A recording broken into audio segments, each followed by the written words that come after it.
aprovechar la oportunidad por tocar Guyana Esequiba, una historia de un hecho, para ubicarlo en lo que es el marco de nuestro Estado-Nación a lo largo del tiempo, de nuestro Estado Nacional a lo largo del tiempo. Las fragilidades que ha tenido la República, producto precisamente de no haber existido, como señalaba el doctor Guarutado, una política coherente, una política de Estado en materia de fronteras, y que hoy, siguiendo de alguna manera la huella trazada por Hugo Chávez, nos encontramos elementos importantes para fortalecer y definir claramente lo que es una política de frontera, fundamentalmente en todo lo que es el trazo del Orinoco hasta el Esequibo, que es un área estratégica y que hoy se ubica en el marco de uno de los problemas fundamentales que siempre lo tendrá la República. Desde que se descubrió el petróleo en Venezuela hasta la actualidad, por supuesto, estaremos gravitando dentro de la órbita de los intereses estratégicos del capital transnacional, por el hecho de que el desarrollo capitalista de hoy, en este nivel de desarrollo científico y tecnológico, requiere, por supuesto, mayor disponibilidad, accesibilidad segura y confiable de hidrocarburos. Y Venezuela no solamente es la que dispone de uno de los reservorios de hidrocarburos más estables y más seguros del mundo, sino que, de acuerdo a los cálculos que ha hecho Venezuela, ya los Estados Unidos, a través de la Agencia Internacional de Energía, tiene estudios que van más allá de la cantidad, casi el doble de la cantidad que Venezuela tiene como precisión en relación a los 289.000 barriles como extensión para todo esto. Eso indica que el tema Guyana Esequiba, la ocupación de un territorio desde 1992, que el gobierno venezolano lo protestó, pero sin embargo el gobierno guyanés dio oportunidad para que se instalaran ya operaciones petroleras en la región, sobre todo al norte, en toda la parte marina de lo que corresponde a Punta Playa. De verdad que este elemento nos coloca, como vimos anteriormente en la gráfica que presentó Manutado, nos coloca en el centro del debate, en un debate que tiene que ver también con hidrocarburos. Decía el doctor Carlos Mendoza Fotelá, especialista en el tema petrolero, que de acuerdo a los informes de la Agencia Internacional de Energía, la ocupación del área de lo que es la faja petrolífera del Orinoco, Hugo Chávez, el nombre que tengo dado dignamente, se extiende más o menos como 4 veces, ocupando las aguas que van por lo menos unos 10.000 kilómetros más allá del Esequibo. Y ese es el área precisamente que está en disputa en la actualidad, lo que le interesa a la ExxonMobil, y de allí recuérdense que la ExxonMobil tiene precisamente intereses de competir agresivamente contra Venezuela, porque salió con las tablas en la cabeza producto de la nueva ley de hidrocarburos y producto precisamente de haber perdido en el CIAN los reconocimientos que quería en términos económicos, porque el Estado venezolano, a través de la política de hidrocarburos de Hugo Chávez, le planteó la necesidad de incorporarse de acuerdo a la nueva legislación. Y de allí produce precisamente un debate que en la actualidad, de alguna forma, pretende cobrar la ExxonMobil. Veamos rápidamente algunos hitos históricos, sí, para retomar lo que estaba haciendo Omar Hurtado, y solamente con concentrarnos en dos fechas, porque allí está precisamente la fecha más significativa y en la cual se apoya precisamente el gobierno de la República Cooperativa de Guyana para hacer su reclamación, que es 1899, con el lado arbitral del país, y luego veamos el de 1966, ¿verdad?, en Ginebra, el Acuerdo de Ginebra, que es el punto fundamental en el cual los venezolanos, la República Bolivariana de Venezuela, tiene fundamentados jurídica, política y estratégicamente los puntos fundamentales para el debate. De manera que los fundamentos, como se señalaba anteriormente por parte de Hurtado, los fundamentos políticos y jurídicos sobre la integridad territorial datan realmente de la constitución de nuestra nación y antes de ella. Recuérdense que Venezuela es Venezuela, nuestro marco territorial, jurídico y político descansan sobre la cédula de San Ildefonso del 8 de septiembre de 1777, dado por Carlos III, cuando éramos, por supuesto, dependencia. Recuérdense que Venezuela no fue virreinato, sino que nosotros fuimos simplemente una Capitanía General de Venezuela. Y el nombre Capitanía General de Venezuela tiene que ver precisamente con la larga extensión de costas y el resguardo que España tenía interés precisamente para protegerse de los permanentes acosos e incursiones de corsarios, filibusteros y piratas, holandeses, ingleses, franceses, que merodeaban e incursionaban sobre todo el territorio venezolano. De manera que aquí está un fundamento muy emblemático para los venezolanos, que es un fundamento que hoy en día tenemos que subrayarlo, es un fundamento bolivariano, porque fue Bolívar precisamente el que asumió eso, siguiendo la tradición hispana de que el planteamiento sobre nuestro territorio descansa en el iutis possidendi iuris. Como poseéis, seguirá poseyendo, de acuerdo a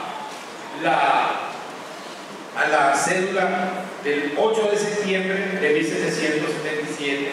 Ahí están precisamente los derechos territoriales, marítimos y aéreos de lo que somos, de lo que es la base territorial donde se va precisamente a establecer lo que es el Estado-Nación venezolano.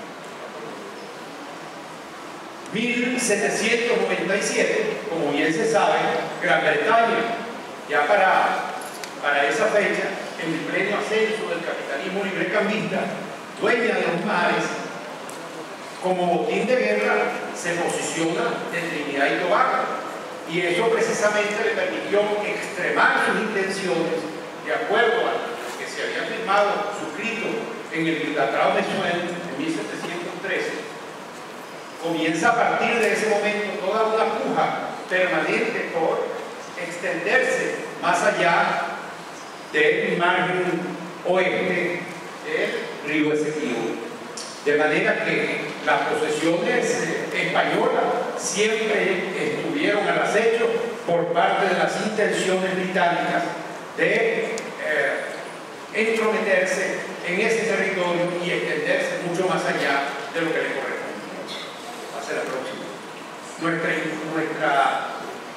Nuestro sello de independencia, que es el Acta de Independencia del 5 de julio de 1811, confirma que la República de Venezuela, en ejercicio soberano de disposición de su territorio, era precisamente el territorio correspondiente a la Capitanía General de Venezuela. Y precisamente en aquel momento se exhibía el mapa de Agustín Codazzi, que era fundamentalmente el que daba reconocimiento a ese territorio. Desde el momento de la Constitución, de la primera Constitución y del Acta de Independencia de nuestra República hasta la actualidad, nosotros permanentemente decimos en toda la Constitución, la más reciente, la de 1947, la de 1961, y la cual precisamente señala que nuestro territorio es el territorio antes de la transformación política del 19 de abril de 1810.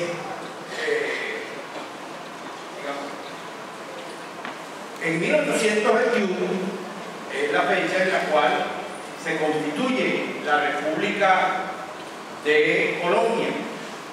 La República de Colombia, que en el Congreso de Cúcuta ya se establece, se institucionaliza, pese a que Bolívar lo había planteado ya en el Congreso Constituyente de Angostura, había planteado la creación de la República de Colombia. Las incursiones británicas, sin embargo, no dejaron en aquel momento de expresarse, de ir más allá del margen izquierdo del río Esequibo. Y fue precisamente en aquel mismo momento, producto de notas de protesta diplomática por un funcionario ministro de la República de Colombia, como es Francisco Antonio Sea, quien se dirigió al ministro inglés Castlereagh el 20 de febrero de 1821, planteándole precisamente la incursión en territorio perteneciente a Venezuela. Veas entonces que Venezuela ha sido consecuente y permanente. Aquí no éramos Venezuela, sino que nosotros éramos parte de Colombia. Adelante. En 1830, recuérdense, se produce la ruptura de la República de Colombia y Venezuela asume su espacio territorial y asume el ejercicio de soberanía para hacer, por supuesto, un Estado nacional independiente de lo que fue anteriormente la República de Colombia. Con motivo de esa separación, en 1830 también se ratifica la integración del territorio venezolano conforme a los territorios correspondientes a la Capitanía General de Venezuela de 1777.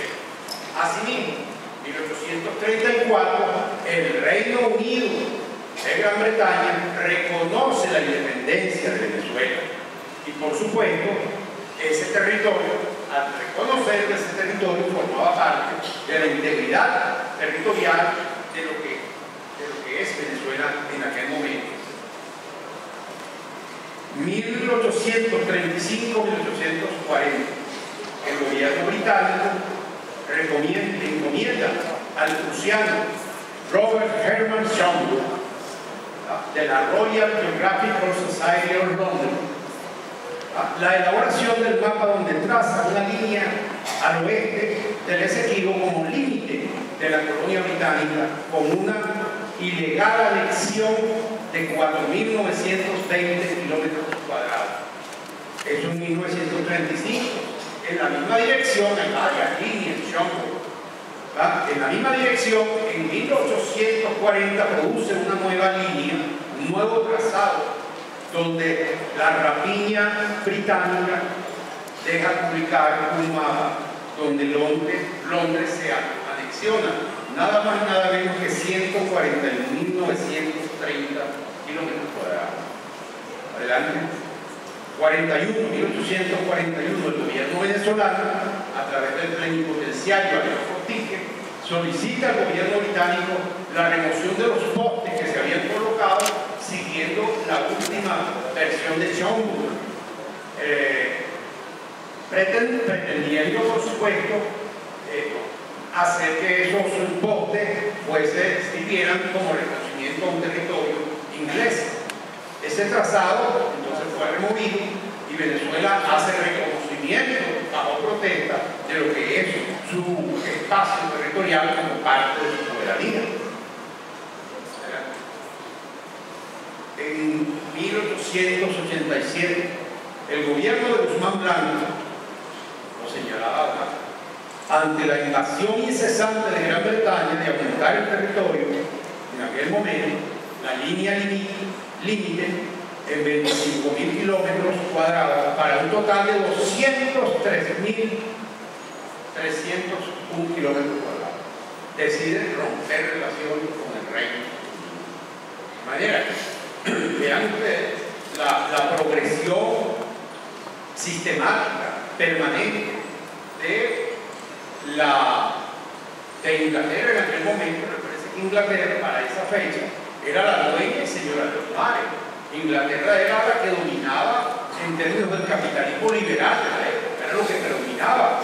Inglaterra era la enseñoreada también en términos del dominio, desde el punto de vista técnico. Ya se había producido en 1750 la máquina de vapor de James Watt y la revolución industrial iba campando, por supuesto, y por otra parte las naves inglesas iban conquistando espacios. Venezuela fue siempre una zona asediada, como lo dije anteriormente, por el hecho incluso de las mismas costas que tenemos, de la costa nuestra, que está en Araceli, en la zona donde merodeaban ingleses, franceses, irlandeses, desde las islas que tenemos nosotros en el costado oeste, ¿verdad? Que permanentemente en esa zona de las bocas del Orinoco fue siempre una zona muy tentada por Inglaterra. Recuerden ustedes que Bolívar tuvo un incidente en más de una oportunidad, ¿verdad?, quejándose ante Inglaterra y ante Estados Unidos. En 1826 Bolívar envía una comunicación a Santander donde le dice: mucho cuidado con los americanos del norte, que son capaces de vender a Colombia por un real, pero sin embargo no reconocían la independencia venezolana. Pero bueno, para aquel momento, Bolívar también en otra oportunidad le dice: nunca conducta ha sido más infame que la de Estados Unidos para nosotros. Estados del norte, Estados Unidos, digamos ahora, para con nosotros. Eso denota, fíjense, la posición siempre de Estados Unidos, limitativa, ambigua, calculadora, en relación también a la aplicación de una doctrina que se había vivido en 1823, diciembre de 1823, como es la doctrina de James Monroe, el presidente de los Estados Unidos, y que mediante el cual la utilizaban con la pretensión de frenar cualquier intento de potencia europea por incursionar en el territorio americano. Siempre Estados Unidos estaba cerca de eso. Veremos posteriormente, ya en esta fecha, cómo Estados Unidos va a hacer uso de ese poder militar y político para intermediar a beneficio de esos estratégicos intereses. 1895, un nuevo factor al cual ya me estaba refiriendo, pendular siempre en la historia del continente americano, la doctrina Monroe, se hace presente con las advertencias estadounidenses de que cualquier usurpación, ahí están aplicando la doctrina Monroe, sería ofensivo y de alguna manera afectaría los intereses de Estados Unidos en la región. Así se combina a Venezuela en aquel momento, se presiona para un arbitraje con representación de dos estadounidenses y dos británicos en su representación. 1897, ya lo refería, en 1897 se consuma prácticamente este arbitraje. Adelante. Luego viene la fecha clave que refería yo, 1899, el despojo con el largo arbitral de París, donde se violan los acuerdos tratados anteriormente en 1897, y Venezuela es despojada del 90% del territorio venezolano ante una infame componente contra el país. La protesta venezolana no se hace esperar. Pero vean ustedes la fecha, 1899. La inestabilidad de la República Venezolana, producto de las apetencias políticas, la fracturación del país políticamente, la inexistencia prácticamente de Venezuela como Estado-nación, pues éramos simplemente la codicia de la rivalidad de distintos bloques políticos, ¿verdad?, de la oligarquía, de la burguesía, que uno siempre mantenía posiciones, unos más débiles que otros ante el capital extranjero. fundamentalmente inglés algunos y otros que representaban tendencias francesas o de los propios alemanes. Fíjense que es el momento de la revolución restauradora, cuando va a derrotar a través de esa revolución Cipriano Castro al resto de lo que era el liberalismo amarillo, lo que quedaba del liberalismo amarillo. ¿Ah? Adelante. Ya, de manera todo esto, pero es bueno abundar un poco. 1899, ya ha pasado esto. 1899, el mundo era expresión, en buena medida, de rivalidades interimperialistas. Es cuando emerge Estados Unidos como un país imperialista en aquel momento. 1898, Estados Unidos le declara la guerra a España, lo que se ha denominado la guerra hispano, yo la llamo hispano-cubano-norteamericana, para meter a Cuba, porque el proceso de la revolución y de la independencia cubana fue precisamente bloqueado por la intersección de Estados Unidos, quien actúa, dice, para conjurar de alguna manera lo que era la explotación imperial hispana. Debe ser que las norteamericanas la consideraban ellos mejor.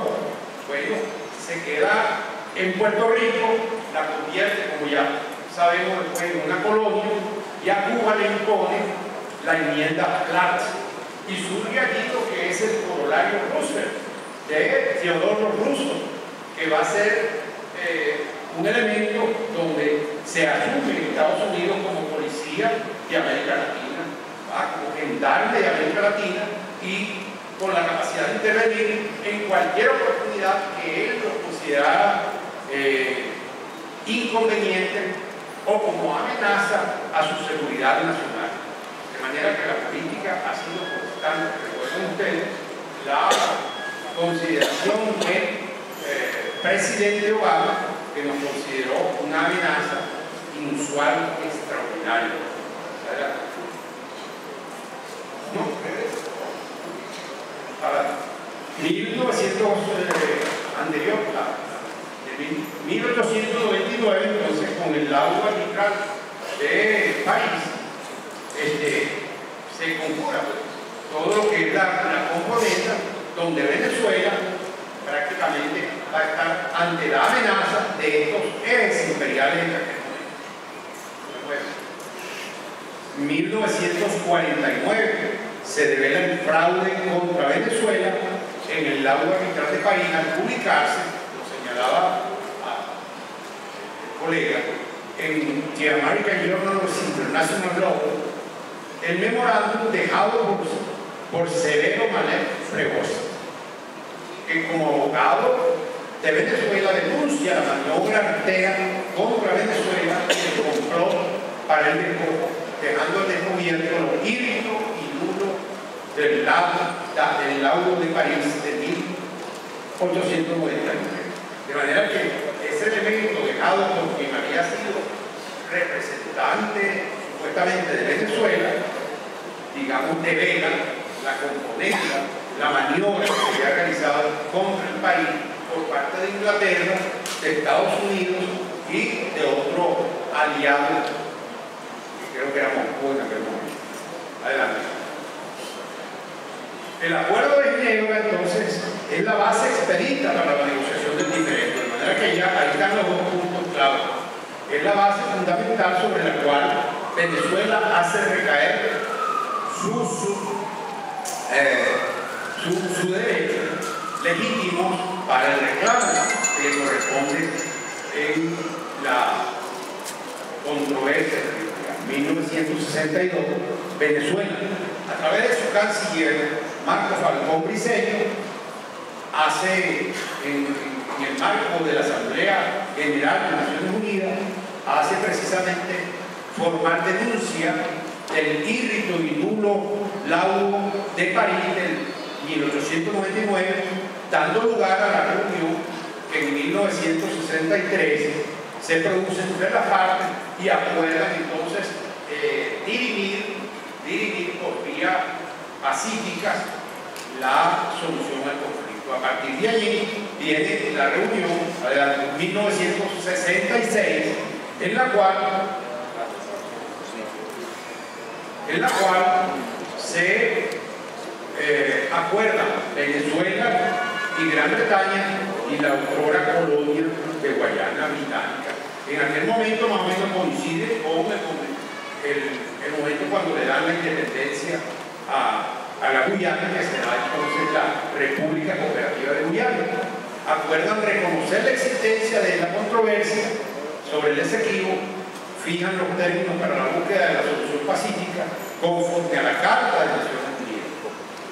Luego, en 1970, encontramos que en el gobierno del doctor Rafael Caldera, Venezuela decide, por instancias del canciller Alberto Arístides Calvani, en el protocolo de Puerto España, firma Guyana, Reino Unido y Venezuela, sin renunciar a los derechos de las partes, pero congela las negociaciones por 12 años. Que significaba no aplicar el artículo 4 de Ginebra, mediante el cual se procedía a adelantar políticas en materia de la negociación. Adelante. 1982, Venezuela no ratifica el protocolo de Puerto España y reactiva la negociación bilateral según el acuerdo de Ginebra. Continúa. En el 87, desde entonces Venezuela y Guyana se acogen a la negociación de los buenos oficios, como lo establece la Carta de Naciones Unidas. El oficiante, en términos generales, de acuerdo a la Carta de las Naciones Unidas, el oficiante viene siendo el secretario general de Naciones Unidas.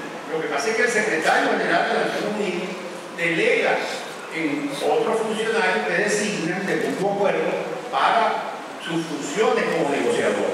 Eso es bueno saber. Y comienza entonces desde 1989.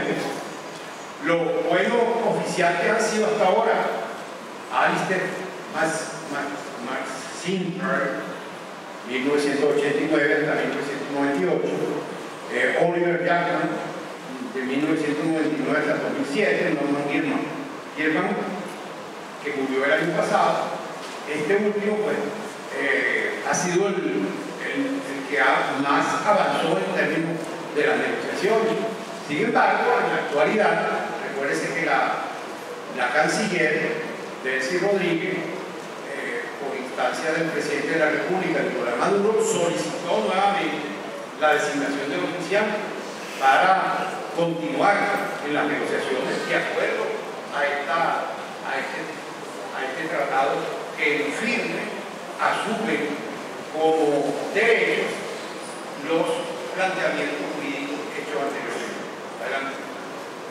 2004, el comandante Hugo Chávez, al visitar Guyana, en visita a esa república, subrayó que los mecanismos de integración e intercambio deben privilegiarse sobre las diferencias territoriales, siempre dentro del marco de los acuerdos de Ginebra. De manera que he señalado que el hecho de que existiera diferencia, como lo señalaba Hurtado, que existiera diferencia no quiere decir que no tenemos por qué entrar en arreglos en materia de amistad, de acuerdo, de solidaridad. Es decir, una política muy humanista, una política solidaria, una política propia de un socialista que ve la realidad de manera distinta como el prisma del capitalismo. De manera que este es los puntos fundamentales que hasta ahora hemos apreciado en las negociaciones. El momento actual es un momento donde encontramos el interés estratégico de una empresa, la ExxonMobil, interesada o una vieja disputa o una larga disputa con Venezuela en que este territorio sea incursionado por ellos precisamente para la explotación petrolera. Y si no había existido una enemistad, una agresividad en las relaciones para la negociación anteriormente, había sido precisamente porque había una opción de resolver eso por vía pacífica y democrática. Qué extraño que apenas toma posesión el nuevo presidente de Guyana, el señor David Granger, Mr. Granger, lo primero que hace, 5 semanas de tomar posesión, todos sabemos, cuando uno toma un cargo, en 5 semanas uno está aprendiendo cómo se hace la cosa, en nombre de la gente que sea uno. Bueno, él vino directamente, sin calentar la silla, vino directamente en una política sistemática, pensada, bien calculada y agresión contra la nación. De manera que el formato, ¿verdad?, ya estaba planteado precisamente por la ExxonMobil. Se dice que la campaña electoral que desarrolló este señor era algo en términos para la cantidad de población, desproporcionado para la cantidad de población y de votantes que existen en Guyana. Es decir, se planteaba que dónde podía haber movido una empresa como la Quinto, ¿verdad?, que movió a los Estados Unidos, que es una empresa, digamos, tan costosa, que se utiliza, digamos, para una campaña de marketing que ninguno supone que en una región tan pequeña podía tener disponibilidad crediticia de capital para poder de alguna manera interesarse en eso. Bueno, precisamente porque se la financia la ExxonMobil. De manera que estamos ante una situación que es parte de todo un cuadro nacional. Venezuela sistemáticamente ha sido producto de la agresión desde que somos un país petrolero. Se necesita tener, cuando no seamos agredidos por el imperialismo, es porque estamos entregando el país de alguna manera. Porque eso era lo que no pasaba anteriormente, desde Gómez hasta Carlos Andrés Pérez, segundo gobierno de Carlos Andrés Pérez. Se vea que la política era siempre a pie juntilla, siguiendo los lineamientos establecidos por el Departamento de Estado y siendo el modelo supuestamente de democracia, como nos llamaban en los Estados Unidos, the mirror of democracy. Éramos el espejo de la democracia, de acuerdo al modelo de los Estados Unidos. De manera que yo creo que es bien interesante para un congreso de esta naturaleza que los pedagogos entiendan que la pedagogía es parte precisamente de la inducción ideológica que se desarrolla para crear conciencia nacional. No debemos tener miedo ni aprehensión por las tesis que manejan los factores de derecha, que de alguna manera dicen que los programas educativos de la República Bolivariana de Venezuela están orientados precisamente a una ideologización. Bueno, ¿y qué es la educación si no es ideología? El problema está precisamente que para nosotros imponer y crear una ideología tiene que ser precisamente dentro de los parámetros establecidos en la Constitución.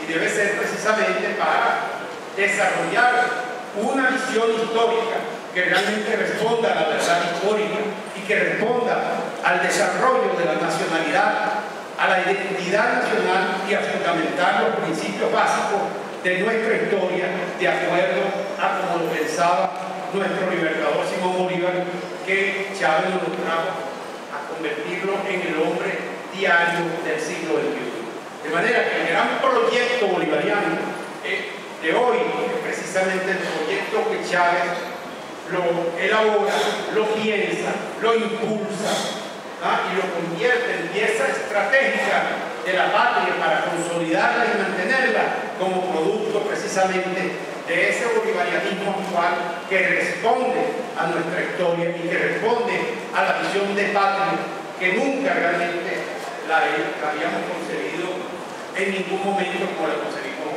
ahora. Si ustedes revisan nuestra historia, ustedes se plantearán cuál es el periodo, como profesor de historia lo estoy haciendo, cuál es el periodo de consolidación de nuestro Estado Nacional. No aparece. ¿Por qué no aparece? Porque no existe. Se dice, vaya rápidamente para revisar estas tesis, se dice, de acuerdo a los historiadores tradicionales del viejo oficialismo, que con Guzmán Blanco se institucionaliza el Estado Nacional en Venezuela. Un predador de la talla de Guzmán Blanco, ¿usted cree que haya sido capaz realmente de formular un proyecto nacional? Y si eso es así, ¿dónde está incluso el capitalismo desarrollado en general? Porque el modelo en aquella época era capitalismo, no podía ser otra cosa. ¿Dónde está? ¿Por qué simplemente se convirtió eso en la lucha permanente de nuestras oligarquías liberales por intentar precisamente ocupar el espacio público para servir de mediador ante los capitales británicos, franceses, ingleses o norteamericanos? Esa era la búsqueda precisamente de los apátridas de aquel entonces. Luego vemos que hay quienes dicen que el Estado Nacional se formula con el dictador Juan Vicente Gómez. ¿Será eso cierto? Se dice Estado Nacional. ¿Cómo es posible que quien está entregando el bien más preciado en aquel momento, que era el petróleo, que lo sigue siendo, ¿verdad?, lo está entregando a las grandes transnacionales en aquel momento, ¿no?, vaya a ser precisamente el fundador del Estado Nacional moderno en Venezuela, que crea la institucionalidad en términos jurídico-políticos del Estado, que cree las bases administrativas del Estado, es otra cosa. Pero el Estado Nacional, en una nación donde la mayoría de los venezolanos eran analfabetas, es inconcebible desde todo punto de vista. Yo digo que donde hay neocolonia, no hay Estado Nacional. Con esa tesis lo resultamos. Precisamente por ahí hay una respuesta que le digo al doctor Germán Carrera Dama, cuando después pretendió otra vez decir que quien edificó la nación venezolana fue Rómulo Betancourt. Tremenda barbaridad. Es decir, quien masacró a este país, quien impuso una democracia autoritaria, hecha imagen y semejanza de los intereses estratégicos de los Estados Unidos, quien alineó a este país a la Guerra Fría, quien vinculó a Venezuela al diálogo, quien fue el representante nuestro en la Organización de Estados Americanos, que sirvió como mampara para mantener la represión y los gobiernos militares y bonitas en toda América Latina a lo largo de la década de los 70 y 80. Esa fue la Organización de Estados Americanos, no el que fundó eso, ¿no? Fue el representante nuestro en 1948, de manera que ese puede ser para nosotros el fundador. ¿Dónde está el desarrollo nacional que tenemos nosotros? Si aquí hubiese pasado eso, hoy disfrutáramos de lo que fue el esfuerzo de nuestro comandante eterno y sigue siendo el esfuerzo hoy, y en esa lucha estamos precisamente con la guerra económica, que es haber logrado definitivamente la soberanía alimentaria. De manera que hoy, más que nunca, como docentes, nosotros debemos sentirnos orgullosos de estar de este lado representando lo que es la patria, porque hoy la lucha es entre la patria y la antipatria. Por eso la consigna nuestra es independencia y patria socialista.